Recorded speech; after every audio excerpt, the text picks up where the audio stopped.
Cross the Cumbaya. Single act, scene 1. Achaniat is a young boy that grew up in the Amazon. His village is lost deep in the great forest by the margins of the Cumbaya River. No one knows about his people besides the people from the village across the river. Even though people from these two villages know about each other, they had never talked to one another.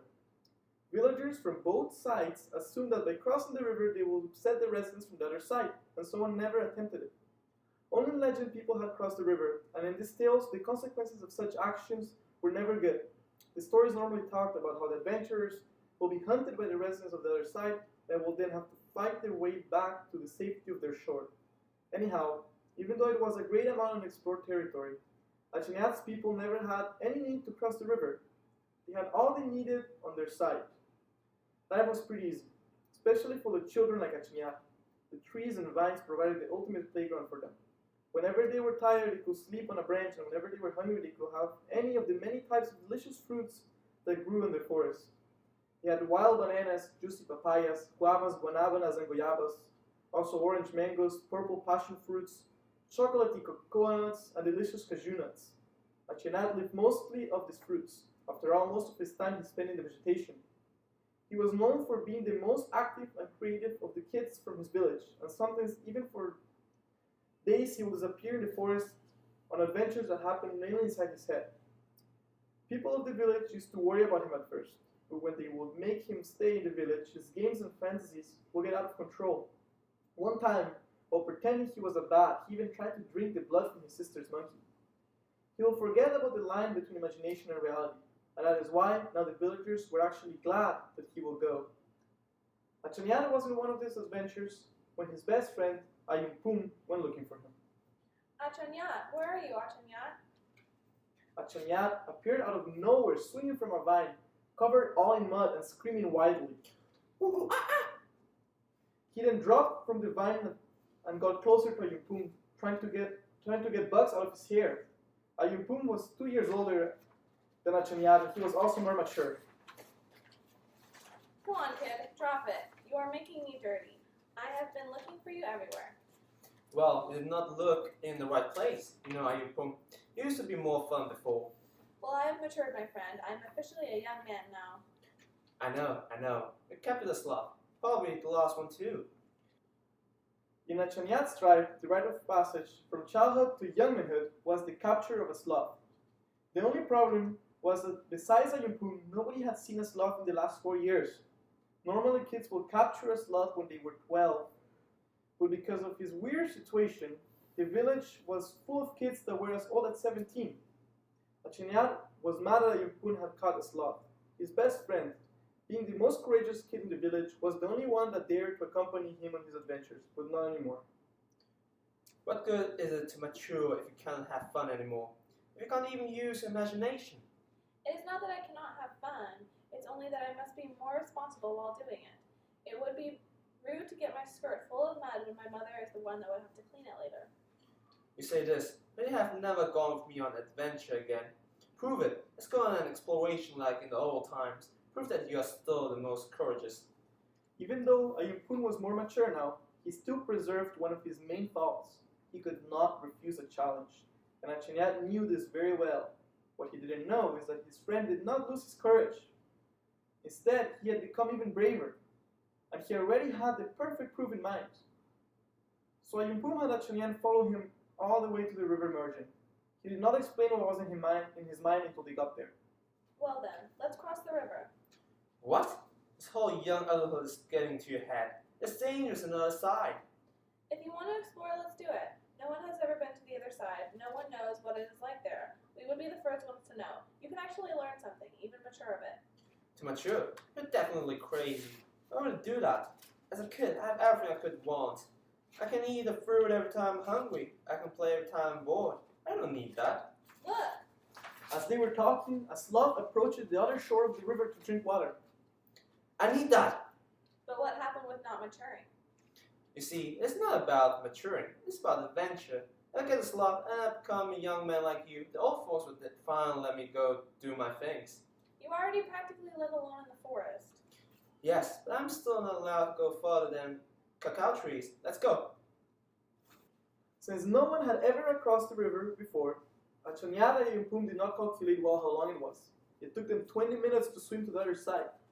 They were both exhausted and hungry when they got there, especially Achanyat, who was accustomed to eating whenever he felt like it.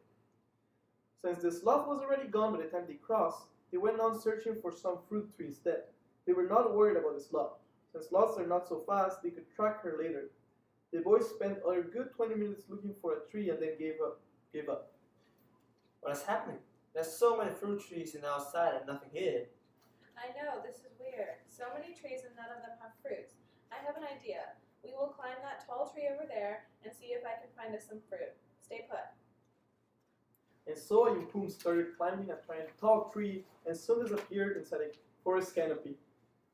As Achanyat was waiting, he started to get bored, and it was soon that he entered on one of his fantasies. He imagined it being a jaguar, sneakily roaming the forest looking for a prey, and so he went off. It did not take long for the hunger to strike again and for him to come back to reality. But by this time, he was already lost in unknown territory. He yelled for his friend's name a couple times, but soon he stopped, fearing that he might reveal his presence to the dangerous natives of the other side. He then started to wander around the forest looking for his friend.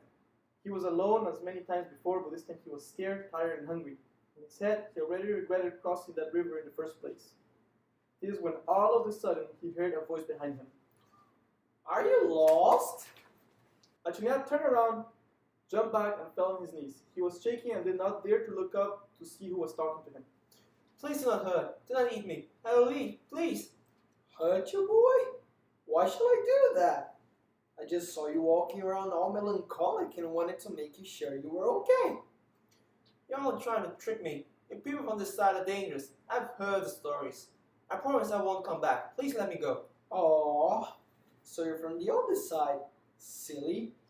You kids over there believe in the same crazy stories that the kids here do. Get up, boy. I won't hurt you. Promise. Achanyat slowly lifted his view, and he lost all his fear when he encountered a pair of soft and benevolent eyes. The person was an elderly woman that looked like she has never left the forest before. She was even starting to grow leaves of her own on her head. Who are you? My name is Piloruka. I'm from the village in the side of the river. But a long time ago I left the village to live in the forest. I know this place well. If you're hungry, I could get you food. Achanyat was quick to accept this proposal and followed the old lady through the forest until they reached a small orange mango tree. There were not many mangoes on the plant, but Piloruka gave 3 mangoes to Achanyat. He ate 2 of them there in the spot, but decided to save one for Yumpum. When he was finally full again, Piloruka questioned him. So why did you cross the river? Well, my friend and I saw a sloth on this side, so we came to catch it. I need to become a young man. Oh yeah, we have many of those around here. Silly. Kids here also need to catch a sloth to become a young man. But we have so many that even 8-year-olds are becoming young men. Really? We don't have any in our side. At least not anymore. We do have a lot of fruit though. Silly. We don't have a lot of those around here. I can tell. So people are not dangerous. Not at all. People here are as scared of your people as your people are scared of people here. Well, except for one of us, Kir now, the son of the chief. He's about your age, and he's the strongest of the kids from our village. His fear for the people of the other side had been converted into rage after he caught his sloth. It sounds scary. I did not encounter him. I should just go home. Which way is the river? You should not give up. You should be courageous and go get your sloth. If you find Kir now, you could just explain to him the truth about your people. It would be the right thing to do. You think he would listen? I don't know. Show me the way to the river, please. Piloruka directed Achanyat to the river, and the boy departed looking for his friend. He was almost halfway there when he noticed a sloth moving slowly a couple of yards away. He quickly hid it in the vegetation so that the animal could not see him. He grasped a stone and started to slowly approach his hunt. Achanyat was well known between the boys of his tribe for having the best aim. Whether it was with the bow, the blowpipe, or his own hands, it did not matter. He will always hit his target. He was almost within his reach when he heard a twig crack not far away on his side. He turned to look, and there he saw another boy. This boy was about his age, but taller and stronger. He held a wooden mace in one hand and was looking at Achanyat with the same eyes that a jaguar looks at its prey. Achanyat was seriously intimidated and did not dare to talk, so it was the other boy who broke the silence. Who are you? I'm Achanyan. Who are you? My name is Kirnal. I am the son of the chief from this side of the river, and I demand to know why I have never seen you before. Kirnal's authority certainly intimidated Achanyat even more. He was scared of telling him the truth. But he recalled what good Piloruka had told him about talking to Kirnal and decided to give her advice a try. That's because I'm from the other side of the river. See, me and my friend. The other side? What do you think you're doing on my side? I should hunt you like your people hunted mine in the stories. No, you see, those are just stories. The truth is that my friend and I crossed the river to try to catch a sloth. So there are two of you here. Come on out here, Madaroom. A second boy, this one younger than Achanyat, came out from behind a bush. He seemed sort of scared. Also by now, this lot had disappeared again. This is Madaroom. He is the fastest and sneakiest boy in my village, and today we are going to get him his sloth. I tell you what, we will have a competition. If you and your friend can find the sloth before we do, you can go home. But if we find it first, you have to come to our village and with us as a prisoner. Then finally I will become a real man. But I don't know where my friend is. Well then you will have to do it alone. Achanyat did not like this idea, but he was scared that if he refused, the other two would get mad. The only option he had was to compete. So they started a chase for the animal. Madaroom soon disappeared in the vegetation, and Kirnal walked around with his wooden mace ready for use. Achanyat, on the other hand, climbed a tree to look between the higher branches. The adrenaline of the catch started to transform his fear into excitement, and soon he was again lost in his imagination. He imagined he was one of the explorers from the stories of his tribe. He imagined that while he was looking for the sloth, the others were actually looking for him. He was playing his game when he saw the sloth for the third time. She was hanging from a branch not far ahead of him. Sneakily, to not attract the others' attention, he approached her and threw the rock that he was still holding at her. As always, Achanyat got his target, and the poor sloth fell from the branches to the ground. He had done it. He had caught his own sloth. Finally, he could have the respects of the other members of the village and the freedom to go on even bigger adventures. He used the vine to swing down to the ground where his prize was. But as soon as he landed, Kirnal and Madaroom appeared. Good job at following him, Madaroom. Now give us the sloth, boy. Very sad, and if I found it, I could go. Yes, but I never said you could take the sloth. The sloth is ours. She was on our side of the river. After hearing this, Achanyat, who was still lost on his own imagination, quickly picked up the dead sloth and ran like the people from his stories had run. Kirnal and Madaroom followed.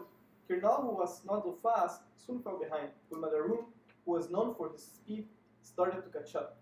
Achanyat, who was not scared, but he was having a lot of fun. The whole situation was an amazing adventure for him, who was still pretending to be one of the explorers from the tales. Imagining that the persons following him was a dangerous man-eater from the other side of the river, he stopped, reached down for a rock, and threw it at poor Madaroom. Then he kept running without looking back. Soon he noticed that Madaroom was not following him anymore. His rock must have once more hit the target. He was almost by the river when he heard Ayumpum's voice. Watch out, Achanyat. Achanyat turned around and saw Madaroom. He was standing behind him, holding a rock the size of a melon over his head. Achanyat looked at his face. He was crying, bleeding from his forehead, and looking at Achanyat with madness in his eyes. Then Achanyat looked at the rock over his head and realized that it was there for him. Suddenly he realized that all was not a game anymore. He realized that he had really hurt Madaroom, and that now he was going to get hurt. He was paralyzed, scared, and ashamed. He never had intention of letting things go that far. He was only letting his imagination carry him. He was only waiting for the rock to hit his head when all of a sudden Ayumpum appeared from behind Madaroom and took the rock out of the boy's hands. Who are you? Are you one of the man-eating people from this side of the river? No, he's not. He's only a kid.